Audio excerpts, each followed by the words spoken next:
Mbaniriza akadde kano muli mutya bannange mwasibye mutya mwenna abagifollowinga ne mbeebaza ne mbagamba nti muli baakabi nnyo kubanga mugifollowinga eno bagita Fad TV UG. Gwe nda nfollowinga kanaba kubanga osubscribinga. Soko osubscribinga onyigawo. Soko osubscribinga onyigawo ne kade. Ojja kuba tomissinga video zange ze nteekayo wano ku Fad TV UG. Nkola updates eziba zitambula okwetoola eggwanga Uganda. Ensonga za Kasumba tezinakubanga zikomekerezebwa.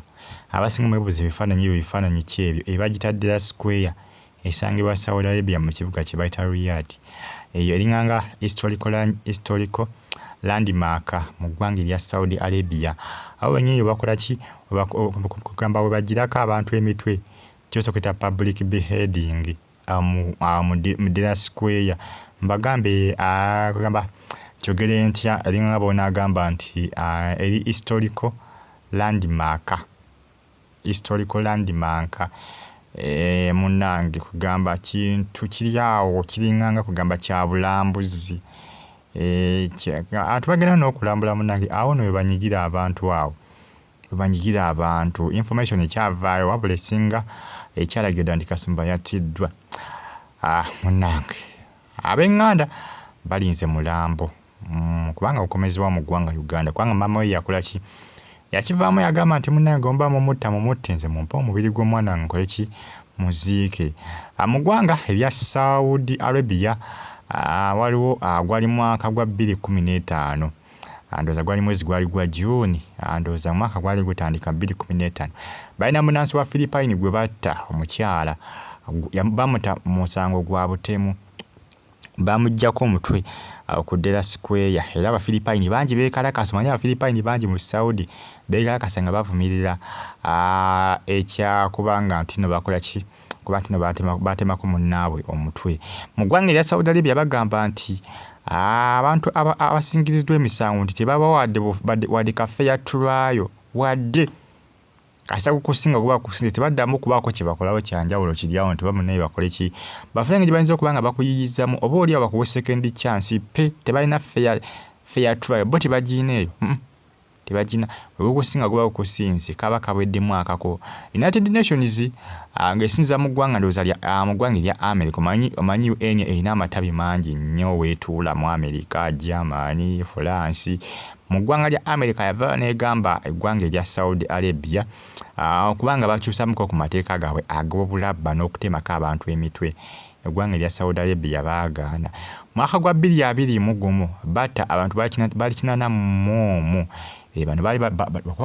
bano baali balumiza ku nsonga za butujju baba tolunaku olwo lunaku lumu bano abasajja bali serious muyinza okuddawo ne mulowooza nti just bya content. Bano abasajja bagirako ddala abantu emitwe abatujju abo simanyanga basimagolinga ebyokulwanyisa buyingiza mu ggwanga lyabwe bwe simanyanga oyagala kutega bomu okwatagana n'abayeekera abamanyikiddwa mu nsi yonna.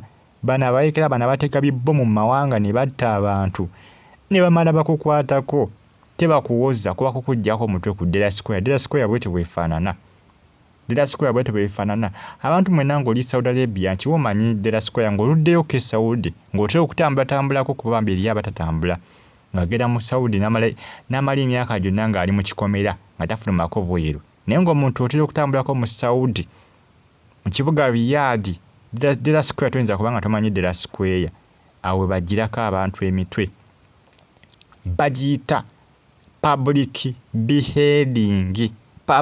beheading omusango ogusinga bakuggyako kichwa. Mbagambe nti battako abantu 81 bano baali batujju mwalimu abatemu abasobya ku bakazi. Kibana bagamba nti bomba muva mu Uganda emize gyamwe emivundu mugireke Uganda ojja genda osobya omukazi Saudi omutuuseko gobulisa manyi bajja kukunyiga bano abakabasanya abaana bano kati nga bino ebiri mu Uganda n'omusajja n'omuzeeyi gwe balaga katambi akali ka trending eyakwata omwana omutobe mu bukyala oyo Saudi baba bakunyize dda tosula bw'osula kumakya kumali bakera gukujjako omutwe. Sebo mwenye yakwata omwana nga amukwata mu bukyala katambi ka trending Saudi bo tobanyumiza Ozannya gwe n'okuzannya. Kati ngono aji bino ebitrendinga bino Saudi baba amaliriza dda. Baba amaze dda okuba nga bakola kibateegera ekituufu ekirungi eri enguzi nzibu okugitambuza. Bakola nnyo ebintu byabwe mazima. Newankubadde kale enguzi eba amawanga gonna naye eri enguzi nzibu okugitambuza. Era aji singa omusango gwali gwamusinga nga bakizwa dda nti nga banoonyeza ne balaba nti gumusinga yandibadde yateekebwa dda Kalaaba aji ali ono gwemiriza okuba nti yakwata omwana. Ebyo tibabyagala. Mbagambe abantu kitanamu mu be batta lunaku lumu baali bakola ki? Baali bakabasanya abakyala abatusako gobulisa maanyi batujju batega bomu bayingize mundu muno nga bateekateeka okwagala okukola obulumbaganyi ku ggwanga erya Saudi.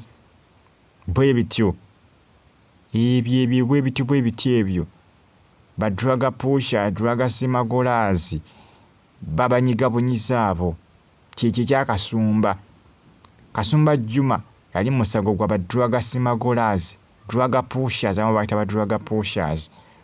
Gwe musango gwe yakola ki? Gwe yazza mu ggwanga erya Egypt, Iraq, Iran agamanga ate go mazibu nnyo basinga ne Saudi.